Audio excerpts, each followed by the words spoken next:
Hey, what gives? Would you mind explaining why you didn't do the dishes this morning? You've done nothing but slack off today. You didn't even clean the bathtub. Or the toilets. They're covered in dust and smell awful. Ugh, you are so useless. I don't even know why we keep you around here. Oh, hello there, Emily. I wasn't expecting to get a message from you this time of day. I suppose this means you've already gotten home from work then? Stop dodging the issue. Why haven't you done any of your chores? Don't even think about telling me you forgot about them. I'm sorry. What are you talking about? Do I really have to explain it to you again? I go to work. You do not. That means you need to be doing all the housework since you're not pulling any weight in the house. Now get off your lazy rear end and start scrubbing right now. Emily, I just moved in with you two yesterday. Is this really anything to be getting so angry at me about? Excuse me? And besides, I am working. I may not be as busy as I used to be, but I am still working. So I'm out of the house for at least the morning most days.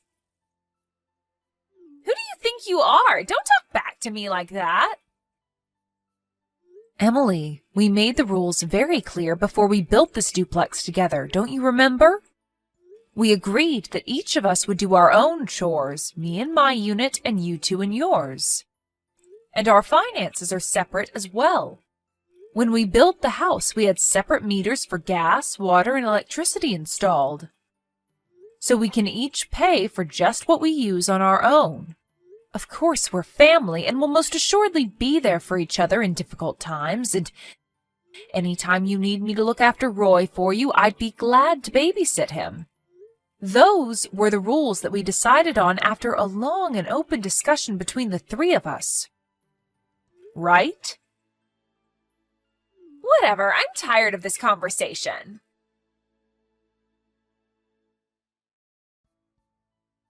Hey, Mom. Sorry to bother you on your lunch break. Do you have a minute? Sure, Isaac. What can I do for you? Did you have anything on your schedule for next weekend? Next weekend? Let me think. No, I don't believe I have anything going on then. Why's that?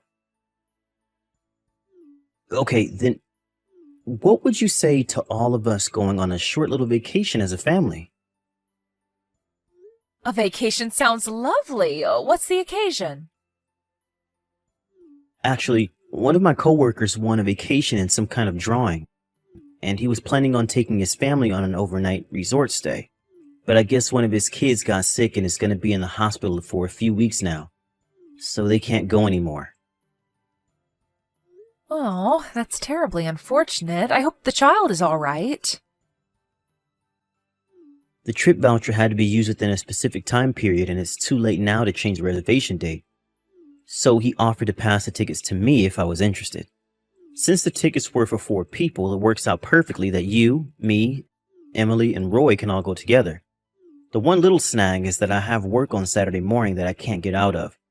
So you guys will be going there with just the 3 of you, and I'll be meeting up with you later on that day.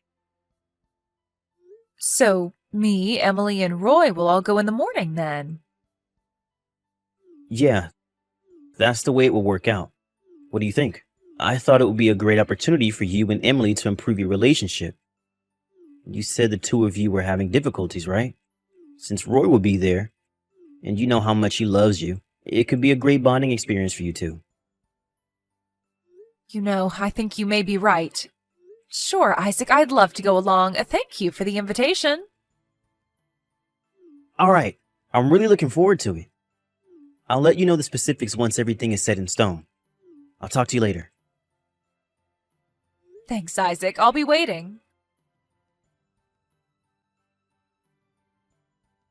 Hey, Mom, sorry for the late notice, but I have something important to tell you about the vacation tomorrow. I see. What is it, Emily? I forgot to tell you that our departure time got changed. Ah, all right. Thank you for letting me know. We were planning to leave the house at 7 a.m. and drive to the airport in order to make the 8 a.m. flight. But the flight we were booked on got canceled, and they rescheduled us for a flight at 10:15 a.m. instead. So we're going to be leaving the house at around 9 a.m. that morning. One more thing, though. I need to stop by Roy's friend's house to pick up a toy he left behind the last time he had a play date there. So could you meet us at the airport at 9:30 a.m.? All right, that sounds fine. I'll give you your tickets to the airport tomorrow. Thanks, Emily. See you in the morning. Hello? Emily, where are you? I just got to the airport and I'm waiting at the gate like you said. But I can't find you or Roy anywhere. Did something come up? Are you running late? Well, good morning, Mother Dearest. Actually, Roy and I already left on the 8 a.m. flight. We just landed a few minutes ago. What? What's going on? Last night you told me that the 8 a.m. flight was canceled and we were going to go on the 10:15 flight instead. You really don't get it, do you? I told you the wrong time on purpose. Did you really think I was going to let you come with us on this vacation? Get real. This is a family vacation, and you're not my family. You're my mother-in-law, not my real mother. Now be a good old maid and give me some money to use on your grandson and crawl back home to your rocking chair. I don't believe this. How could you do this to me? It was easy. Anyway, I know you've got my bank account number, so just wire the money there. Got it? Don't worry, I'll spend most of it on Roy. He's got a birthday coming up, and it's not like you need the money for anything, so go ahead and wire me a couple $1,000. That should be enough for now. I was looking forward to this vacation. I wanted to spend time getting closer to you. I know we've had a difficult relationship up until now, but I thought this would be our chance to come to understand each other better. I thought we were all going to make some wonderful memories together as a family. You must have missed it before, so I'll say it again. You're not my family. You're my mother-in-law, not my real mom. This is a family vacation, so only family can come. And I thought you were aware of this, but since you seem so oblivious, I might as well tell you that the only reason I agreed to the duplex was because you got that massive life insurance policy when your husband died. I figured you'd be tossing money at Roy left and right. So, to summarize, I see you as nothing but an ATM for your grandson. You're not invited to this trip. Go back home. The end. So that's how you see me. At first I was going to move in with Isaac's younger brother and his wife, but they ended up having to move because he got transferred at work. I was so happy at first when Isaac offered to build a duplex together with me. I'd be able to live closer to my grandchild and I'd feel more secure than living by myself. Okay, so how about you go live with Isaac's brother then? Actually, that would be perfect. Do you want me to call a mover for you? We can have all your stuff out of the house by the time we get back from our vacation. In any case, I suppose I have no choice but to go back home now.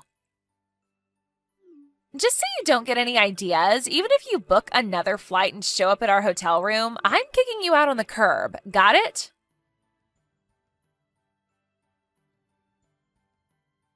Hey, Mom, I'm almost at the hotel. Sorry I'm coming so late. How are things with you, Emily and Roy? Isaac. Did you guys enjoy your afternoon at the music park? Isaac, I'm not at the hotel. I'm at home. Wait, what? Why? Didn't you get on the plane with Emily and Roy in the morning? Did something happen? Are you okay? Emily told me that the flight was canceled and that we were getting on a flight at 10 instead. When I messaged her later, she told me that she had lied because she didn't want me to come. She did what? She also told me to wire her some money to use on Roy during the trip, but I'm sorry, I haven't been able to get around to it yet. I stopped at a convenience store on the way back to pick up some food for lunch, and, well, here I am. I don't believe this. What on earth is she thinking? From the way you're talking, it at least sounds like you weren't in on it, in any case. Of course I wasn't. I'm gonna have a little talk with Emily about this.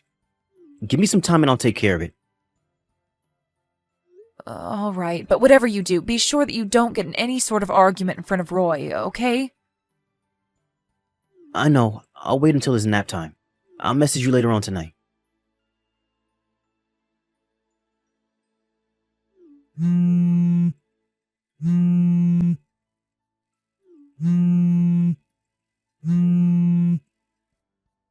Hey, are you there? I can't find Isaac or Roy anywhere. Do you have any idea where they might be? Emily? Oh, are you still at the hotel? Isaac just got back to the house with Roy about an hour ago. They did? So, wait a minute. I'm all alone out here now? They abandoned me?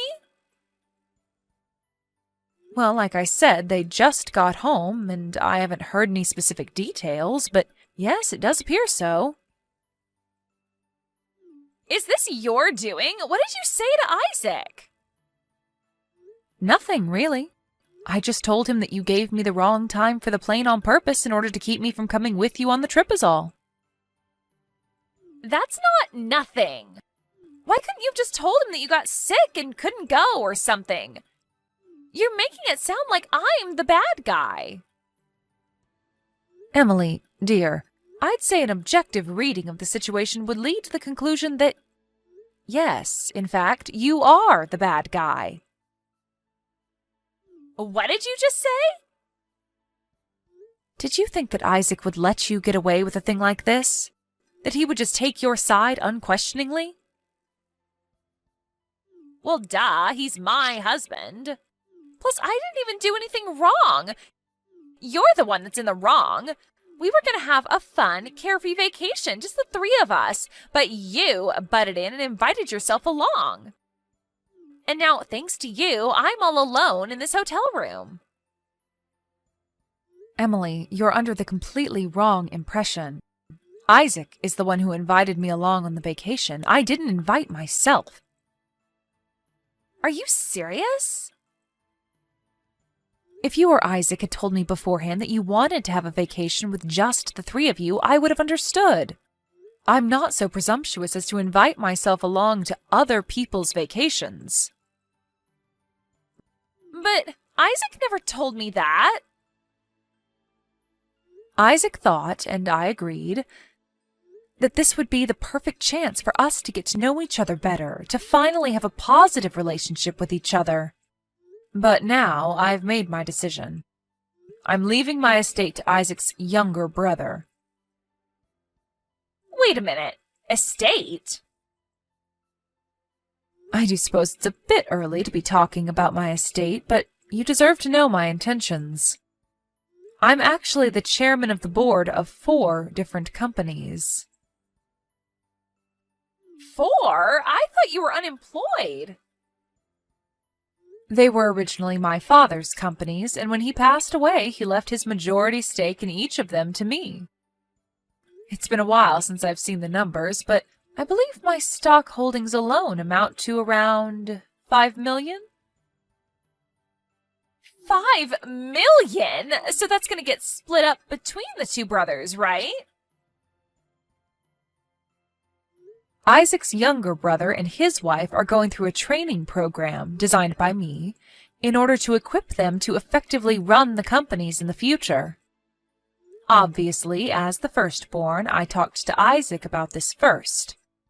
But he said he had other interests, and I gave him my blessing to pursue them. His words were, "Don't worry, Mom. I'm going to forge my own path in life. You can leave everything to him." He said that? Is he insane? What kind of psychopath would turn down a $5 million inheritance? What's wrong with him? There is nothing wrong with him.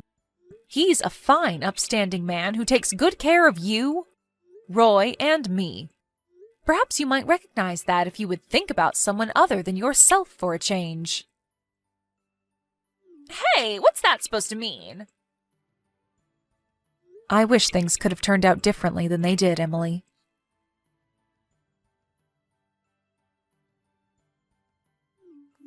Mom, you have to do something. I don't want to get divorced. What's that? Do something about this. Talk to your son. He says that he's going to divorce me and then he's going to work with his lawyer to make sure that I lose custody of Roy. He's going to move into your side of the duplex. You have to talk him out of this. Ah, so that's what was going on. I was curious why I came home from work today to find my guest room full of boxes of Isaac's things all around the bed. Well, now you know why, so hurry up and do something about it. From what Isaac has told me over the last several days, not only have you not shown any semblance of remorse for what you did, but you've been trying your hardest to encourage Isaac to quit his job and take back my inheritance from his brother, including a presentation on a house that you could buy with the $5 million? What was I supposed to do? There was no way he could have been in his right mind turning down $5 million. I figured if I showed him the kind of lifestyle that much money could afford, he'd change his mind. Emily, I have to say I'm disappointed, but painfully unsurprised. First of all, the decision of my estate is as of yet undecided. Nothing is set in stone yet. Didn't you say you were going to give it to Isaac's brother, though? I've consulted with various financial advisors over the past several years, and presently I'm intending to divide my estate evenly between my two sons. However, how that division ultimately pans out is something for them to discuss between themselves. Oh. Then why didn't you just say that in the first place? That would have saved me a ton of grief. Oh, do you suddenly have a problem with critical information being kept from you?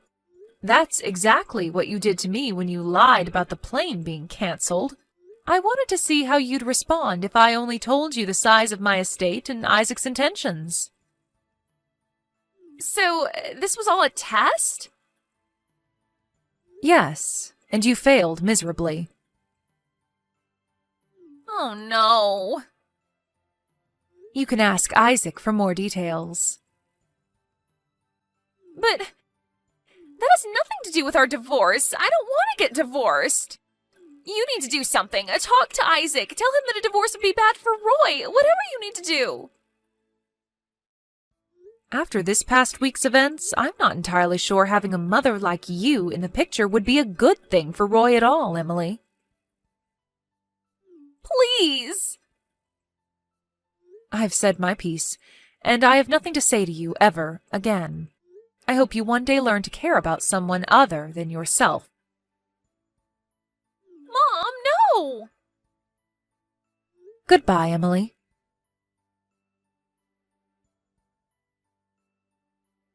Hey, Isaac, I changed my mind. Sure, let's get divorced. Wow. Okay. So that's that, I guess. Go ahead and sign the divorce papers I sent you and take them to the courthouse whenever you can. Sure thing. I'll head over there right now.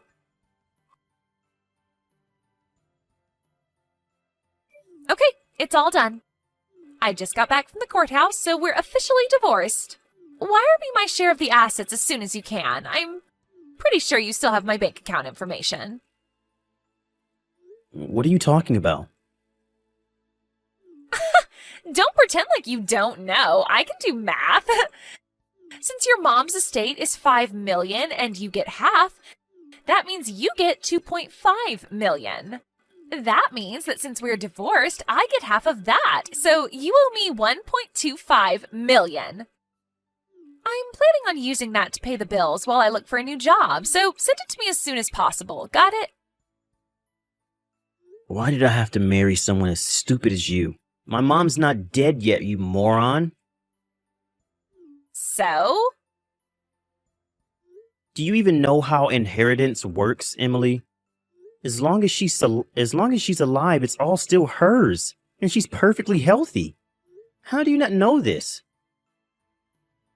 Wait, really? And besides, assets gained through inheritance aren't subject to property division during a divorce. God, you're an idiot. Oh no.